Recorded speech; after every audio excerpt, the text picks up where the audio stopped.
भगवान शंकर जी ने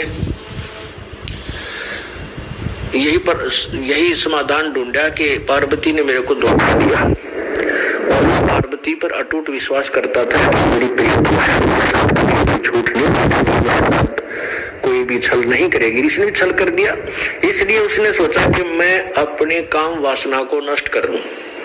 88,000 वर्ष तक उसने विषय वासना को नष्ट करने के उद्देश्य से तप किया, साधना की, समाधि लगाई और उसने मान लिया कि तेरा जो है वासना खत्म होगी।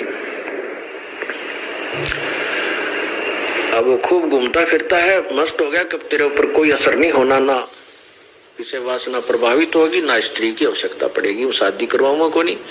तो कुछ दिनों के बाद काल ने तो ये है, इसका हाथ में रिमोट है, वो चाहता है अगर ये सभी ऐसे रहने लगे तो तेरे लिए खाने के लिए संतान उत्पत्ति कैसे होगी। उसने भगवान शंकर के मन में प्रेरणा कर दी कि मैंने सुना है कि जब सागर मंथन हुआ था तो देव राक्षसों ने अमृत का कलश ले लिया था और भगवान विष्णु जी ने एक सुंदर स्त्री का रूप बना करके उनसे वो कलश और उनको शराब दे दी थी और कलश छीन लाए थे। तो उस समय भगवान कितने सुंदर लग रहे होंगे स्त्री के रूप में। भगवान का वो रूप मैं नहीं देख सका क्योंकि मैंने, शंकर भगवान कह रहे हैं कि मैंने उस समय विष पान कर लिया था और उसके गंगेड़े में, उसके नशे में मैं देख नहीं सका। इस उद्देश्य से देख काल कैसे चाल से चलता है और पहुंच गया श्री विष्णु जी के पास। विष्णु जी से प्रार्थना की कि मुझे आप अपना वो रूप दिखाओ, मैं देख नहीं सका था। विष्णु जी ने बहुत मना किया पर नहीं माने। तो भगवान ने, श्री विष्णु ने फिर वो एक सुंदर लड़की का रूप बनाया। तो वो भगवान शिव जी के अंदर वो दोष नो के नो फिर व्यापक हो गए और उस लड़की को प्राप्त करने के लिए उसके पीछे पीछे जंगल में सपेटता चल पड़ा और वहां हाथ पकड़ लिया। हाथ पकड़ते ही भगवान विष्णु अपने उसी रूप में आ गए तो शर्मिंदा हुए। तो यहाँ परमात्मा कहते हैं यहाँ काल सबको नाच नचा रहा है, यहाँ के भगवानों की भी यह दुर्गति है। तो आप कौन से कहते हैं, कुरंग, बरहंग, सरंग और पतंगा, इंद्री एक ठग्यो तिस अंगा, तुम रे संग पांचों प्रकाशा, ये योग युगत की झूठी आशा। एक एक विकार होता है, जैसे शब्द का विकार होता है इसमें, मृग हिरण में वो कान का शब्द यानी मीठी आवाज सुनने का इतना जो है आदि होता है, उसके इतना वश है कि शिकारी जो होते हैं वो एक प्रकार का ऐसी सुरीली सी आवाज निकालते हैं एक यंत्र से, जो उस हिरण को बहुत प्यारी लगती है और उस आवाज को सुनकर उस शिकारी की तरफ ही चल पड़ता है और वहां जाकर के उसके सामने ऐसे गर्दन रख लेता है और शिकारी उसको पकड़ लेता है। उसके बस की बात नहीं, उस मृग के बस की बात नहीं, वो इतना वश है उस सुरीली आवाज सुनने के। फिर हाथी जो होता है वो, उसमें विषय वासना बहुत होती है। शिकार जो पकड़ने वाले, हाथी पकड़ने वाले क्या करते हैं, एक बहुत लंबा चौड़ा सा गड्ढा बना देते हैं, 7-8 फुट चौड़ा, लंबा खूब 150 फुट लंबा, और उसके ऊपर छत दे देते हैं बोदी लकड़ियों की पतली पतली सी, उसके ऊपर घास मिट्टी डालकर ऐसा घास जमा देते हैं सामने पता ना लगे, वही ताजा घास उसके ऊपर लगा देते हैं मिट्टी में। और उनके पास एक ट्रेंड आथनी होती है, उस आथनी को वो उस हाथियों के झुंड में भेज देते हैं। वो ट्रेंड होती है, प्रशिक्षित होती है, वो जाती है और हाथियों के साथ सप्रेस करती है अपने शरीर को, उनमें विषय वासना उत्पन्न कर देती है और हाथी फिर उसको प्राप्त करने के लिए प्रयत्न करते हैं तो वो भाग लेती है आगे और उसी साइड में आ जाती है जहां वो गड्ढा बना रखा होता है। तो फिर वो क्या करती है कि निक, उसको पता होता है, वो निक टा करके बिल्कुल, और पहले इधर भागती है फिर भाग के वापस गड्ढे को दूर से होकर के वह फिर गड्ढे के इधर आ जाती है, फिर सामने भाग लेती है। तो हाथी उसके साथ चलते हैं, जब वो वापस आती दिखती है तो सीधे चल पड़ते हैं। वो सीधे, वो तो इतने अंधे होते हैं, उन आगे दिखाई नहीं देता कि आगे किस पर, नहीं तो हाथी बड़ा सूंघ सूंघ का कदम रखता है, कहीं कोई गड्ढा दलदल ना हो, बड़े ध्यान से अपने सूंड से या दृष्टि देखता चलता है। लेकिन उस समय उसको इतना अंधा हो जाता है, आगे वो गड्ढे में परिवर्तन, वो गड्ढा भी नहीं नजर आता और उसके अंदर गिर जाते हैं। गधाए गध सारे 4-5 है, चारों के पांचों एकदम उसके अंदर जाते, देख आगे पीछा भी नहीं देखते।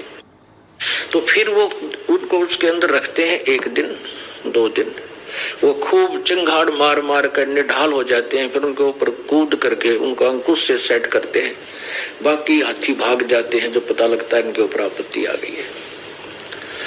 तो कहने का भाव यह है कि कुरंग मतंग शब्द सप्रस रूप, ये पतंग, पतंग होते हैं ये तितली सी जो होती है पतंगे, ये दीपक के ऊपर उस रूप पर, उसकी सुंदरता पर, उसकी चमक पर इतने आसक्त हो जाते हैं, उसके ऊपर जाके चिपट जाते हैं और जल के मर जाते हैं। रस, रस ये जीभ का स्वाद मछली में। मछली पकड़ने वाले क्या करते हैं, वो मच्छी पकड़ने वाले क्या करते हैं कि एक मांस का टुकड़ा एक हुक्मा टांग लेते हैं कांटे में, लोहे के तीखी, वो आगे से उसका तीखा जो है ना नोकीला होता है शिरा, तो उसको धागे से बांधकर उसमें डाल देते और मछली भाग कर आती है, उसके ऊपर ऐसे अपने मुंह में डाल लेती है, मुंह में डालते हुए ऐसे झटका देते हैं, वो मछली के ऐसे मुख में फंस जाता है वो नोकीला हुक, वो कांटा, और उसको बाहर पटक देते हैं, तड़प 2 मिनट में मर जाती है। और गंध यानी सुगंध, नासिका से जो आनंद लेने का आदि होता है भंवरा, भंवरा बाग में जाता है, सुगंधित फूल होते हैं, फूल के ऊपर बैठ जाता है, उससे उठता है नहीं, और शाम के समय कुछ फूल ऐसे बंद हो जाते हैं, वो सुबह मर जाता पर वो उसको छोड़ नहीं सकता। तो यहाँ परमात्मा कहते हैं कि कुरंग मतंग, कुरंग मतंग पतंग भरंग और सरंगा, इंद्री एक ठग्यो 30 अंगा, उन कहते एक एक विकार था उसमें मर गए, और तुमरे संग 5 प्रकाशा, योग युगत की झूठी आशा। तो बनावटी बात करते हो, बड़ा योग युगत हो गया, साधना करता है, बड़ा विकार जीते बैठा है, उसने ना जीत रखा टट्टू भी। कहते हैं विकार मरे मत जानियो जो भूबड़ में आगे, जब तक हम कभी परमेश्वर की शरण में नहीं आएंगे यो मन टेकन को दे जीवन है। ये तो कबीर परमात्मा ही हमारी व्यवस्था ठीक रखेगा, हमारा प्रोटेक्शन करेगा। मन की तो बकवाद करने की आदत है, परंतु भगवान इसको लिमिट से आगे नहीं जाने देगा, क्योंकि उसको पता है कि ये कहाँ तक पहुंच सकता है और ये कितनी हानि पहुंचा सकता है। इसलिए प्रभु इस मन को सीमा में रखता है। अब देखो काल ने कैसा जुल्म किया, मनुष्य जन्म दिया तो 5 बकवाद लगा दी, गाने सुन की आदत मारे में, अच्छी सुगंधित खुशबूदार तेल ताल छिड़कन की बीमारी मारे में, सुंदर रूप देख लिया उस पर आसक्त उनकी बीमारी मनुष्य में, यानी हर प्रकार की बकवादें। कबीर परमात्मा कहते हैं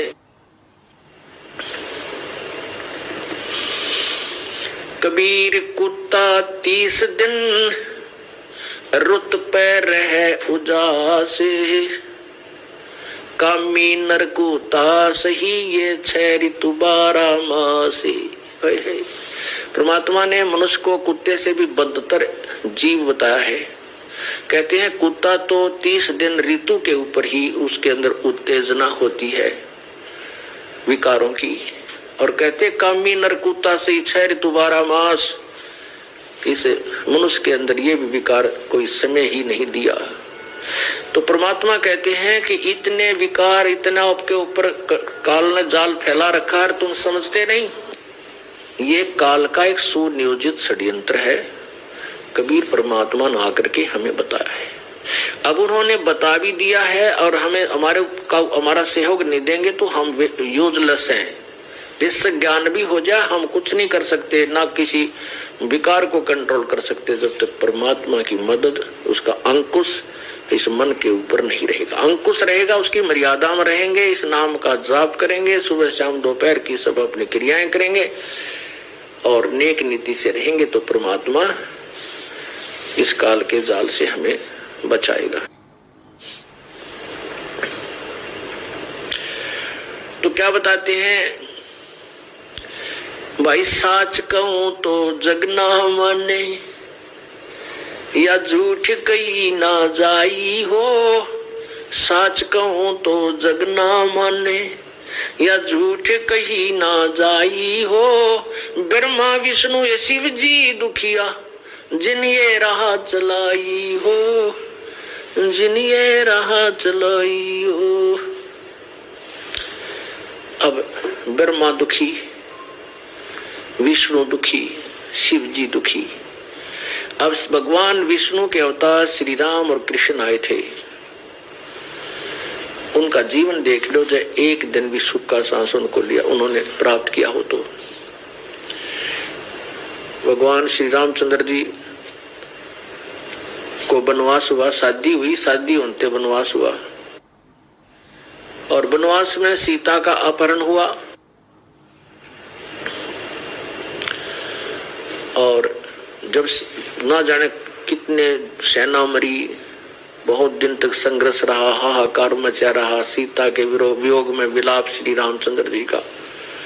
फिर रावण को मारकर लाखों करोड़ों व्यक्तियों को, जीवों को मार करके सीता प्राप्त की। वो पाप श्री कृष्ण राम के, विष्णु जी के बैड अकाउंट में लिखा गया। फिर सीता जी घर पाई, एक धोबी के कहने तक श्री राम ने निकाल दी। अंतिम श्वास तक सीता कहीं, राम कहीं। श्री रामचंद्र जी अयोध्या के राजा, सीता जी वाल्मीकि जी के आश्रम में, वहीं पर संतान को जन्म दिया। गर्भवती घर से निकाल दी भगवान श्री रामचंद्र जी ने। बताओ, यदि हम अपने भगवानों के चरित्र देखें तो हम एक दिन भी जी सकते संसार में। एक गर्भवती स्त्री को एक नालायक आदमी के कहने तक घर से निकाल देना है, कौन सी समझदारी बताओ। और खुद भगवान अपनी परीक्षा लेकर लाए थे कि सीता को मैं जब साथ लेकर चलूंगा, मैं जनता की जो है ना बोली तान्य को, व्यंग को सहन नहीं कर सकता, मैं तब लेकर साथ चलूंगा, ये परीक्षा में सफल होगी। परीक्षा में सफल कैसे करना चाहा कि अग्नि में सीता को बैठाया जाएगा, नहीं जली तो ये निष्कलंक है। पता क्या उद्देश्य था भगवान का? ये उद्देश्य था कि इसने मार दूं, मर जा, जल के खत्म हो जा, नहीं तो लोग तुझे जीने नहीं देंगे। लेकिन वो नहीं मरी क्योंकि वो निष्कलंक थी। अब नहीं मरी तो वहां आकर के पक्का सबको ये हो गया कि बड़ी सीता जी सती है, इनमें कोई इसने रावण से कोई संपर्क नहीं किया, इसलिए अग्नि ने इसको जलाया नहीं। भगवान भी प्रसन्न हुए और घर आकर के एक दो वर्ष के बाद किसी व्यक्ति ने कह दिया अपनी पत्नी को, घर से एक धोबी की पत्नी एक दो दिन घर से बाहर रहेगी, लड़ाई झगड़ा हो गया और रूठ कर चली गई कि अपने रिश्तेदारों के, फिर वापस आ गई। वो उसको कूट रहा रात्रि में कि निकल जा घर से, मैं राजा दशरथ का लड़का जो है ना रामचंद्र की नहीं हो कि जो 12 वर्ष तक रावण के पास रही, सीता को स्वीकार कर लिया, मैं तुझे नहीं अपने घर में रहने दूंगा, तू उल्टा है, तू बता रात को कहाँ रही, 2 रात। वो कह रही मैं अपनी रिश्तेदारी में गई थी, वहां पता कर लो। तो रामचंद्र जी गुप्त भेष बना करके अपने अयोध्या में नगरी में घूम रहे थे। उन्होंने ये वार्ता सुन ली और अगले दिन अपनी पत्नी को उस धोबी की वार्ता सुनकर निकाल दिया घर से। बताया क्या बात हुई भाई। और फिर क्या हुआ कि अंतिम सांस तक सीता कहीं और वो कहीं, दोनों का मिलन नहीं हुआ। तो जिस व्यक्ति का परिवार कहीं पर हो और स्वयं चाहे वो सारी पृथ्वी का राजा बन जाए, उसको एक पल भी चैन नहीं, वो सुखी नहीं। फिर श्री कृष्ण जी का जीवन देखो, जेल में जन्म हुआ, मामा शत्रु हो गया, कभी जरासिंह मारने जा रहा है, कभी कोई, कभी पूतना, कभी केसी राक्षस, कभी चाणोर, और कभी काल्यावन चढ़ाई कर रहा है। मथुरा भी छोड़ करके भगवान समुद्र में पहुंच गए। मथुरा से कई हजारों किलोमीटर दूर, कि यहाँ ना कोई आवेगा ना कोई हमसे झगड़ा करेगा। द्वारिका का अर्थ होता एक द्वार वाली नगरी। उस समुद्र के टापू पर जाकर के शेष जीवन वहां जिया, और वहां पर भी अंत में क्या हुआ कि दुर्वासा के श्राप से पूरा यादव कुल नाश हो गया। श्री कृष्ण जी के भी पैर में तीर मारा, जहर से बुझा हुआ। किसने? एक जब रामचंद्र के रूप में विष्णु जी अवतरित थे, उन्होंने सुग्रीव के भाई बाली को मारा था धोखा देकर, एक वृक्ष की ओट लेकर के। अब उस बाली को धोखे से मारा हुआ टिट फॉर टैट, यानी अदले का बदला देना पड़ा। वही बाली वाली आत्मा तो शिकारी बना, और वो रामचंद्र वाली आत्मा श्री कृष्ण था। उस बाली ने उसके पांव में तीर मारा, उस शिकारी ने, और भगवान श्री कृष्ण की हत्या हुई, मृत्यु हुई। तो परमात्मा कहते हैं मैं साच कहूं तो जग ना माने कि ब्रह्मा विष्णु महेश अमर नहीं है। ब्रह्मा विष्णु महेश ये यहाँ के जो ना आपको मोक्ष नहीं दे सकते, ये पूर्ण शक्ति नहीं है। कहते ये कहूं तो यू जग सिर फोड़े, और झूठ में कह नहीं सकता। साच कहूं तो जग ना माने, झूठ कही ना जाई हो। ये ब्रह्मा विष्णु शिव जी दुखिया, जिन ये राह चलाई हो, जिन ये राह चलाई हो।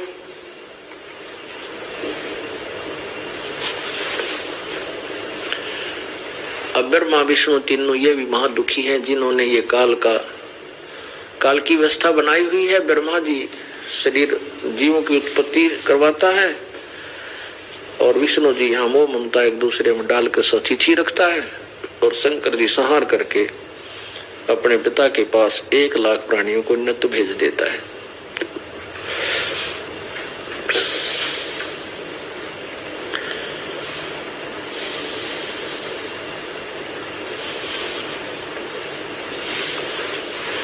तो परमात्मा कहते हैं कि इसको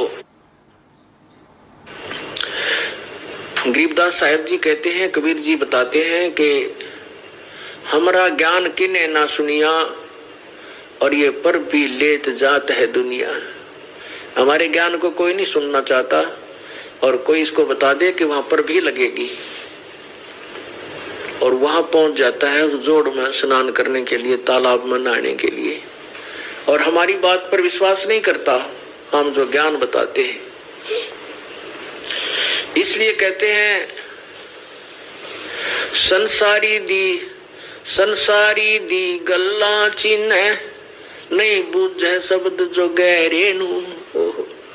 ये गहरे ज्ञान को नहीं सुनता।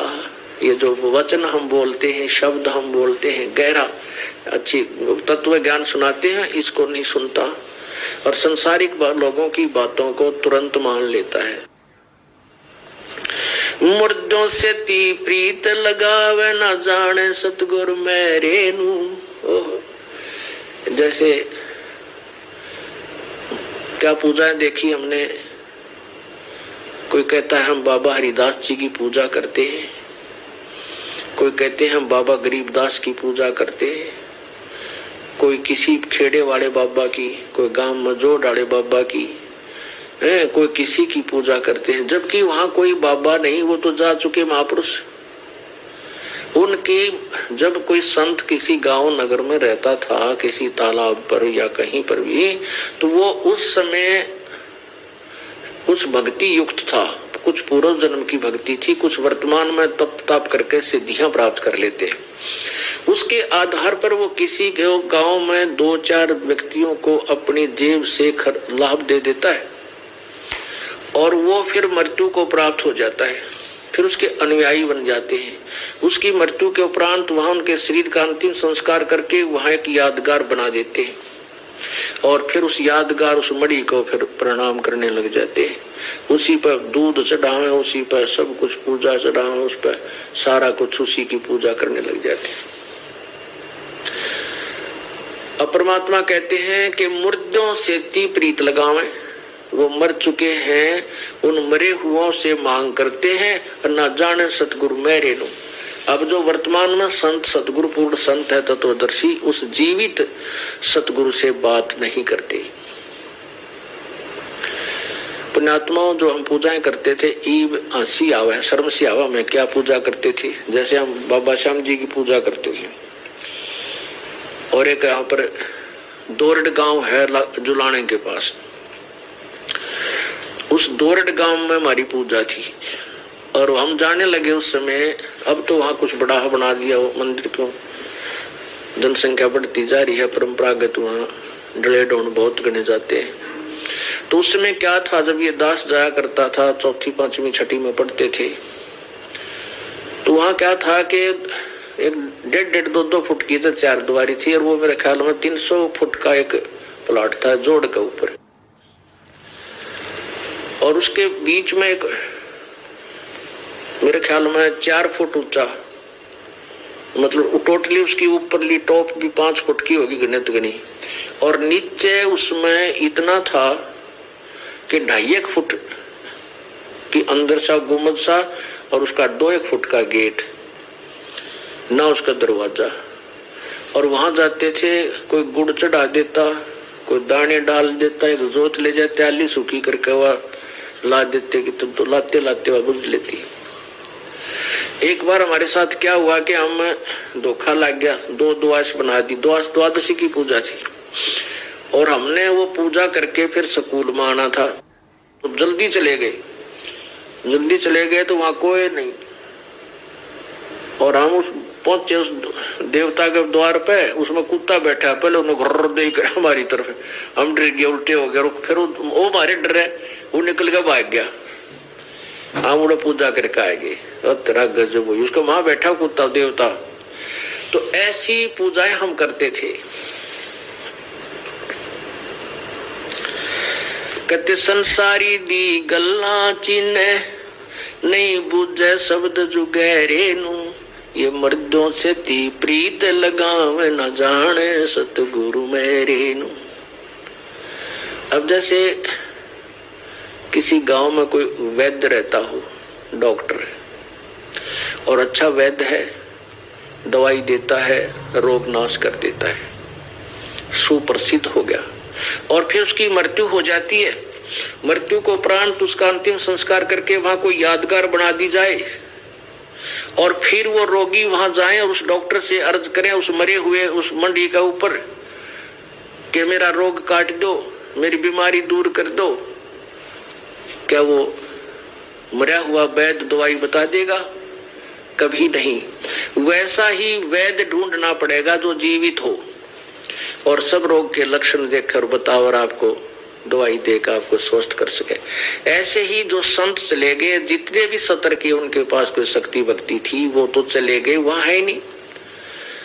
वैसे ही संत, यानी कोई संत ढूंढना होगा जो आपके इस जन्म मरण के रोग को नष्ट कर सके। और हमारे सबसे ज्यादा रोग इस जन्म मृत्यु का ही है।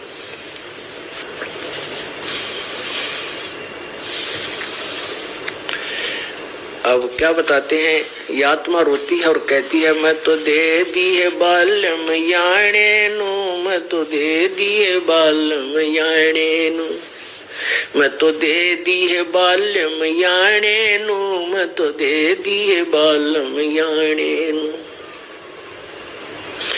गीता और भागवत पढ़े नहीं बूझे शब्द ठिकाने नु, गीता और भागवत पढ़े ना बूझे शब्द ठिकाने नु, मन मथुरा दिल द्वारका नगरी कहा करे बरसाने नु, मैं तो दे दी है बालम याणे नु, मैं तो दे दी है बालम याणे नु।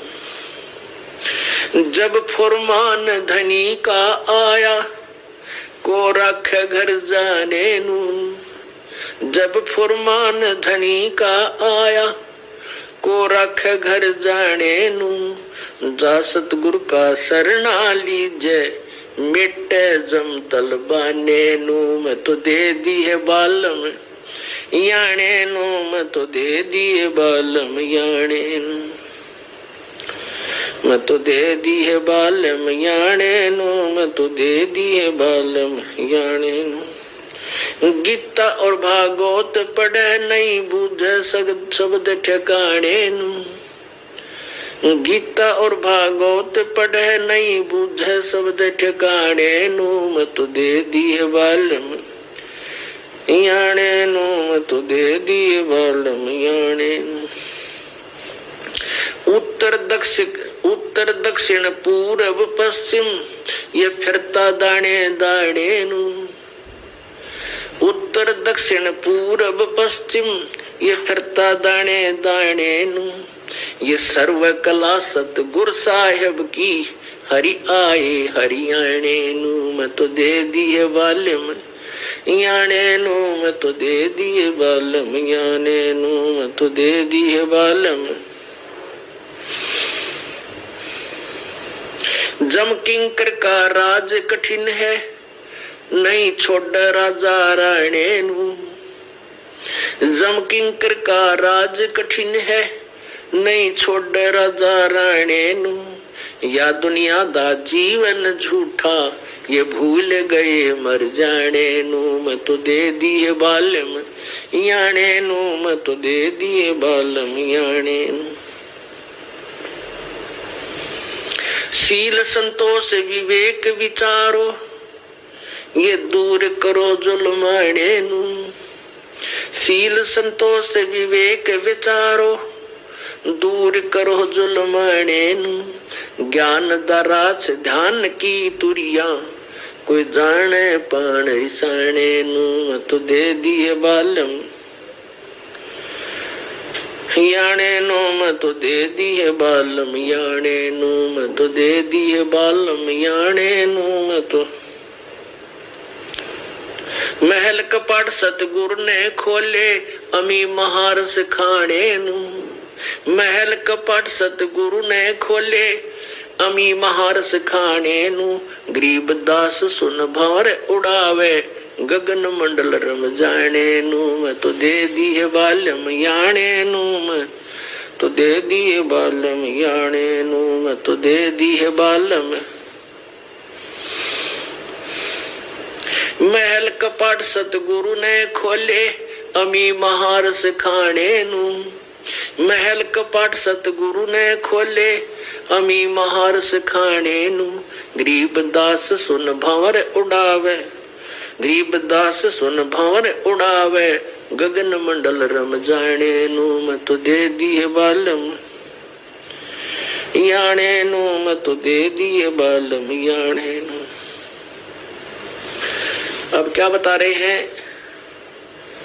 कि आत्मा भगवान से शिकायत कर रही है कि भगवान मैं तो इस मन अनजान के साथ बांध दी, ये काल ये मन मेरा हमारा नकली पति बन बैठा, और इस नकली ने सारे नकली काम अच्छे लगते हैं, ओरिजिनल काम से दूर भागता है। तो क्या बताते हैं, गीता और भागवत पढ़े ना बूझे शब्द ठिकाने नू। कहते गीता भी पढ़ते हैं, ये भागवत पुराण भी पढ़ते हैं, भागवत देवी पुराण भी पढ़ रहे हैं, लेकिन ना बूझे शब्द ठिकाने नू।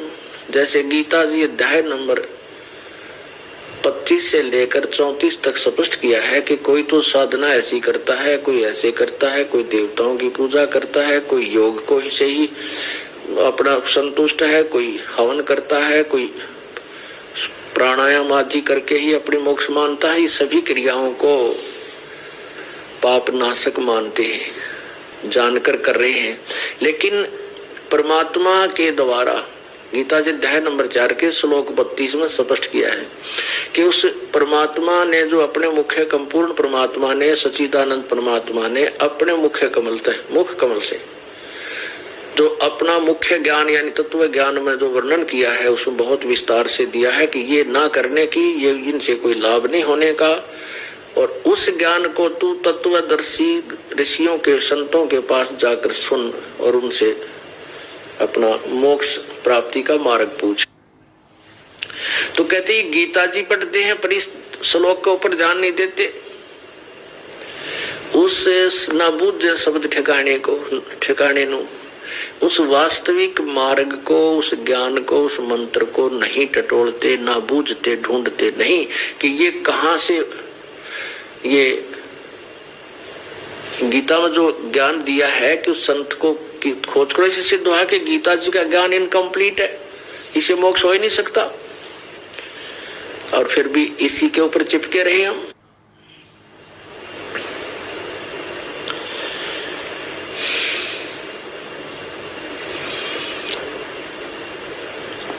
जब फुरमान धनी का आया को रखे घर जाने नू, कहते हैं जब यहाँ के भगवान काल का, धर्मराज का जब आपको बुलाने का सम्मान होगा, कोई नहीं रोक सकता, आपको नहीं रोक सकते, कोई नहीं रोक सकता, चाहे तुम ब्रह्मा की पूजा कर, चाहे विष्णु की, चाहे शिव जी की। एक बार बताते हैं कि एक ऋषि को किसी भविष्य वक्ता ने बता दिया कि आपकी आयु 5 दिन शेष है। उसको चिंता बन गई, वो गया इंद्र के पास, इंद्र से कहा कि, और साथ में उसने इंद्र के पास गया और उससे प्रार्थना की कि हे देवराज, मेरी 5 दिन की आयु शेष है और मैं चाहता हूं कि मुझे कुछ आयु और मिले ताकि मैं भक्ति कर सकूं, और मेरा कोई उद्देश्य नहीं है। तो इंद्र ने कहा भी बात तो तेरी सच है, पर इसके विषय में मैं तो कुछ नहीं कर सकता, चलो ब्रह्मा जी के पास चलते हैं क्योंकि वे हमारे सृष्टि करता है, अभी इतना ज्ञान है। तो वो दोनों जने, इंद्र भी और वो ऋषि भी, ब्रह्मा जी के पास गया, सारी कथा सुनाई। ब्रह्मा जी बोले भाई उद्देश्य तो संत का बिल्कुल ठीक है, ऋषि का, ये कोई स्वार्थ वस्तु एक्सटेंशन मांगता नहीं, बस अपने भक्ति के लिए मांग रहा है, पर मेरे पास इसका कोई समाधान नहीं, विष्णु जी के पास चलते हैं। विष्णु जी के पास गए, विष्णु जी कहते हैं ये विष्णु जी पालन करता है हमारे, वही व्यवस्था कर सकते हैं। विष्णु जी को भी ये कथा सुनाई तो विष्णु जी ने कहा भी बात तो महात्मा की बिल्कुल ठीक है, ऋषि जी की बात तो बिल्कुल ठीक है, स्वार्थवश तो कुछ डिमांड कर नहीं रहा भाई, पर मेरे बस की बात नहीं है, ये तो भगवान शंकर यहाँ का संहार करता है, वो क्षमा कर सकते हैं, उनके पास चलो। भगवान शंकर के पास गए, शंकर जी से प्रार्थना की। अब शंकर जी ने भी सुनी सारी कथा, वो भी सहमत हो गए कि बात तो ठीक है, क्योंकि ऋषि जो है अपने स्वार्थवश से नहीं एक्सटेंशन चाह रहा जीवन की, वायु वृद्धि नहीं चाह रहा है, तो क्या परमार्थ के लिए चाह रहा था, इसमें कोई दोष भी नहीं, परंतु मैं कुछ नहीं कर सकता, मैं तो उसी को मारता हूं जो ऊपर से आदेश आता है। कहां से? धर्मराज से। तो वो तीनों सभी कहने लगे चलो धर्मराज के पास चलते हैं। अब ब्रह्मा जी, विष्णु जी, शिव जी, इंद्र और वो ऋषि, वो पांचों के पांचों उस धर्मराज के दरबार में गए और धर्मराज से जाकर कहा कि धर्मराज आप इस ऋषि का जीवन एक्सटेंड कर दो, इसकी आयु बढ़ा दो। वो तीनों देवता कहने लगे, ब्रह्मा विष्णु महेश। अब धर्मराज ने देखा, वो अपना उठाकर उसकी आत्मा का जो नंबर है उस कोड वर्ड से वो देखा कि इसकी कितनी आयु है। वो उस दिन 5वां दिन था, जो उसकी मृत्यु होनी थी वो दिन था, और उसमें लिखा हुआ था कि इसकी मृत्यु धर्मराज के दरबार में हो और ब्रह्मा विष्णु महेश और इंद्र इसके साथ हों। उस धर्मराज ने तो मौका मिल गया, देख बनाया बनाया मार पा गया, वो उसी टाइम में मर गया। तो मारना ही था, समय अंत था उसका, वो मार दिया, मर गया। अब विष्णु जी ने सुदर्शन चक्र पहना लिया और शंकर जी ने त्रिशूल काट लिया। कहने लगा तूने हमारी आय की जो है ना इज्जत नहीं रखी, इतना भी समय नहीं दिया कि हम आपसे प्रार्थना ही कर रहे थे, इतने में तूने इसको मार डाला। धर्मराज बोला, देवताओं मेरी बात सुनो, ये भगवान की बई है, मेरे तरफ का लेख नहीं, इसमें ऑटोमेटिक सबका लिखा जाता है, मैं उसी के अनुसार मन तो चिंता हो रही थी कि तुम पांचवा ने क्यों कर इकट्ठा करो, मेरे दरबार में तुम आप पाएंगे बुलाओ तुम्हारा। मैं तो इस चिंता में था कि तुम पांचवा ने कैसे इकट्ठे करूं मेरे यहाँ, और जब इसने मारूं मैं नहीं कि कुछ करता, ये जैसा भी लिखा है ये देख लो। उनको पढ़ के सुना दिया कि इसकी मृत्यु धर्मराज के दरबार में हो और ब्रह्मा विष्णु महेश और इंद्र इनके साथ खड़े हो, ये देख लो भगवान का लेख है। और यदि इसकी उम्र बढ़वानी है तो तुम दे दो, कोई सा बढ़वा लो, दोनों तीनों पच्चीर सरके हम क्यों दे, अपनी जान सबको प्यारी लगती है। तो क्या बताते हैं, जब फुरमान धनी का आया को रख घर जाने नू, और जा सतगुर की मैं बलिहारी जो मेटे जमतल बाणे नू, मैं तो दे दी है बालम याने नू, मैं तो दे दी है बालम याने नू। कहते मैं तो सतगुर के ऊपर बलिहारी हूँ, जो इस काल के इस संबंध काट दे।